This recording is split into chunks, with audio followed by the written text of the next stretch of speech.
Then Jacob asked, saying, tell me your name, I pray. And he said, why is it that you ask for my name? And he blessed him there. So Jacob called the name Peniel, for I have seen God face to face, and my life is preserved. Now, it is quite remarkable and amazing to know that leading up to this moment, we know that Jacob finds himself in a wrestle. He finds himself praying and seeking God, because you see, he finds himself in a circumstance where his brother Esau is coming for him. Now, if we understand the life of Jacob, we understand that Jacob wrestled with God, or with his brother while he was in his mother's womb. Jacob continues to wrestle throughout life in the form that once he's grown, he steals his brother's blessing. So even in that his father needed to bless his brother, he comes and he steals the blessing of his brother, and he has a confusion in his identity in him stealing his brother's blessing, because he says he is somebody that he is not. So his brother is quite furious with him, and as he comes to a halt just before he meets his brother, he prays to God. And he prays in such a way that he prays that God needs to preserve him, God needs to keep him, God needs to help him through what he is about to face. You see, many times we assume roles like Jacob, because many times we get ourselves into positions where we struggle. We get ourselves in positions where circumstances gets the best of us. We get ourselves into a position where we need to seek the face of God in order to get out. We get ourselves into positions where we can't get ourselves out of that position. We get ourselves into a situation where it becomes impossible for me within my human limits to come out of my situation. And this was what the life of Jacob was becoming, because he found himself in a situation where he couldn't get himself out of. And the only thing he could do was to seek the face of God. You see, Jacob's deception in life got him into an unfavorable position.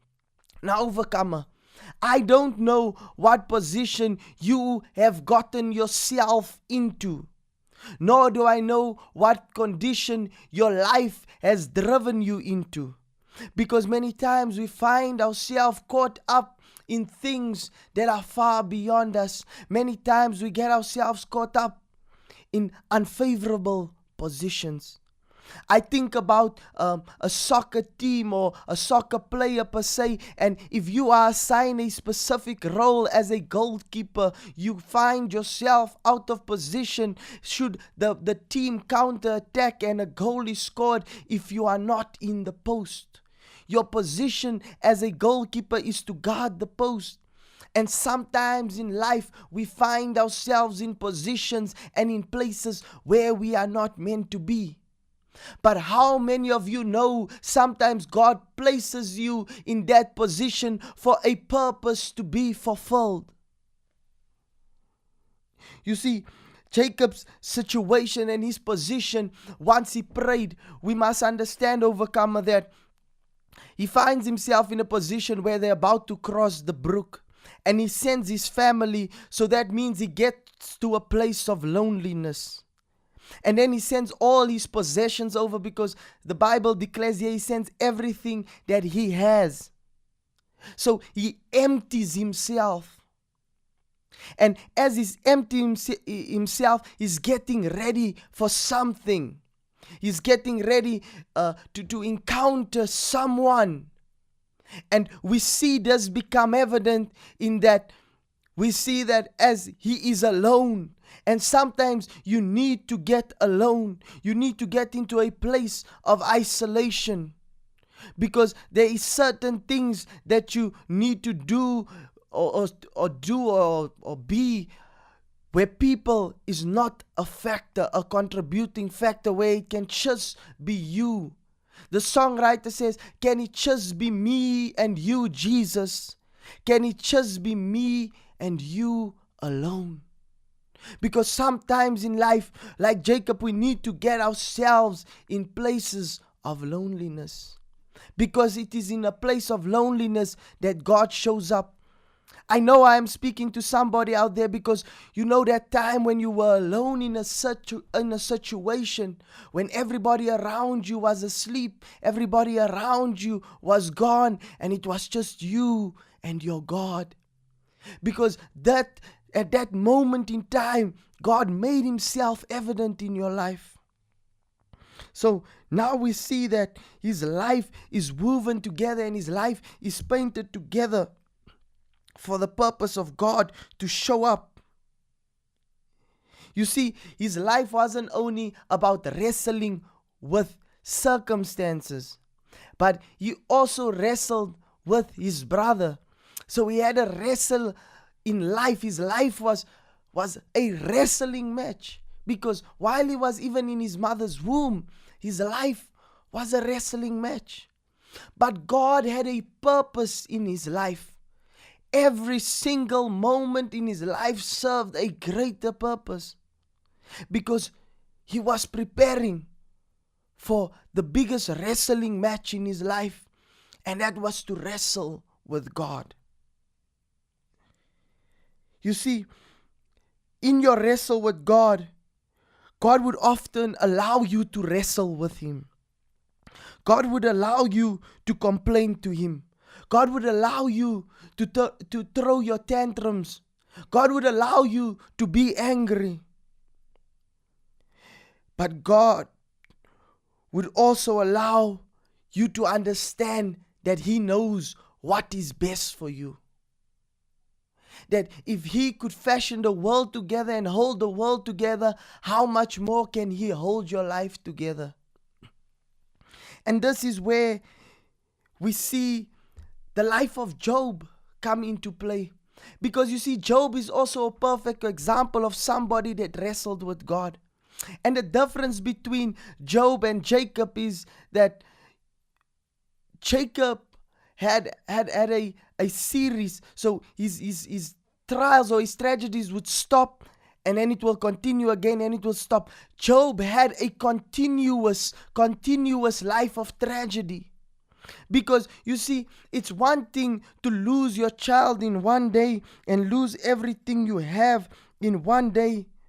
But then you find yourself in relentless misery and a relentless wrestle with God. Job had a relentless wrestle with God. Because the Bible says that although Job did not sin, you must understand what sin he did not commit. Because the sin he did not commit was the sin to not speak that God has done anything wrong to him. But there's a few things that Job brings up that shows how upset Job was with God, because he was wrestling with God. He says in Job 10 verse 3, "Does it please you to oppress me?" In this wrestle, he speaks to God and he says, do you find joy in oppressing me, God? And then he goes further and he says, "Surely, O God, you have worn me out. You have devastated my entire household." That's Job 16 verse 3. Job 31 verse 35 says, "Oh, that I had someone to hear me. I sign now my defense. Let the Almighty answer me." He said, if there was somebody, a mediator between me and you, God, I know I would be right. You see, in this wrestling match, Job continues throughout Job 1 up until Job 31. He starts speaking in a sense that God has wronged him. But God comes and God says, where were you? Where were you when I fashioned the world? Where were you when I put everything in place? And I believe what God was saying directly to Job is, Job, if I could make the entire world and I can put the entire world together, how much more with your life? How can I put your life together? If I hold the entire universe, don't you think I know what I am doing in and through your life? Don't you think and know that I have great plans for your life, that I have chosen you not to oppress you, but to propel you into greatness? You see, Jacob finds himself, like Job, wrestling with God. But Jacob's wrestle is that of a different nature, because God physically comes down, or the angel of the Lord comes down, and he wrestles with him. So it was not just a dream, it was not just an illusion, it was a physical battle. Now you must understand, Psalm 103 verse 20 says that angels excel in strength, which means that they get stronger. One angel in 1 Kings 19:35 wipes out the entire Assyrian army. Because, and I'm not talking of a small army, I'm talking of an army of 200,000 men. He wipes it all out. Your community by one angel gets wiped out. This is how strong an angel is. But when he comes face to face with with Jacob, he finds himself not having the ability to prevail. Because you see, within Jacob was a persistence. As much as there was a deceiver, as much as there was somebody that sort of went by the wayside, there was a fighter inside of him. And the Bible says he picked this up when it was breaking dawn, when the rooster made a noise, when the sun came up, when it was morning time. The angel saw that this wrestling match has been lasting the entire night, and yet I cannot prevail. Yet I cannot break this guy down. Yet this guy is strong. And in the midst of all of this, he says to him that, or what he does to him is, he takes the socket, his hip socket, and he rips it out. So when he sees he cannot prevail, he inflicts more severe pain on his life. But Jacob's tenacity and Jacob's perseverance, he holds on, because this is a battle that he needs to overcome, and he understands it, he knows it, it is woven in his genes that I have to overcome this. I have been through too much in life to not overcome this situation. If I just think about how far God has brought me, this current battle is nothing compared to the God that is within me. Sorry. So he touches socket and he rips it out. But he understands that when it's breaking dawn, joy comes in the morning. When it was morning time, joy came. When it was morning time, victory came. When it was morning time, it came. It was time to overcome your situation. It is time for you to wake up and arise. It is time for you to speak up and say, I will not let you go until you bless me. You see, sometime in your battle, you need to understand that your battle is producing for you a blessing. Your battle, your struggle is producing for you strength. Because how can you know you are strong unless you become weak? Because it is when you are weak, that's when you know, wow, I am really actually strong. Because this had to break me. This had to tear me apart. This had to rip me to shambles. This had to break me into a million pieces. But yet I stand because my God strengthens me. And now the Jacob, the deceiver, the Jacob that lies about his identity, is now the Jacob that faces God face to face, the person he cannot lie to. You see, you can lie to people, and you can put up a front with people, and you can wear a makeup with people, but when you come face to face with God, that is when you have to be real. Because with God you cannot lie. In your prayer, that's why God allows you to wrestle with Him in prayer, because He knows that if you're frustrated, you're going to speak up. If you're angry with God, you're going to speak up. And He understands this. So He lets you speak. He lets you, say your say. But in the midst of all of this, He wants you to know who He is and who He can be and will be in you. And He asks him, what's your name? And he says, my name is Jacob. Because now he cannot lie and he cannot say, my name is Esau. He cannot lie and he cannot try and get his way out like he did with Laban. So now he finds himself in a position where he needs to be honest with himself.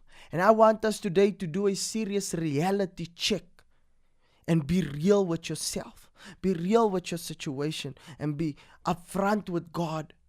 Because it's the only way you're going to overcome.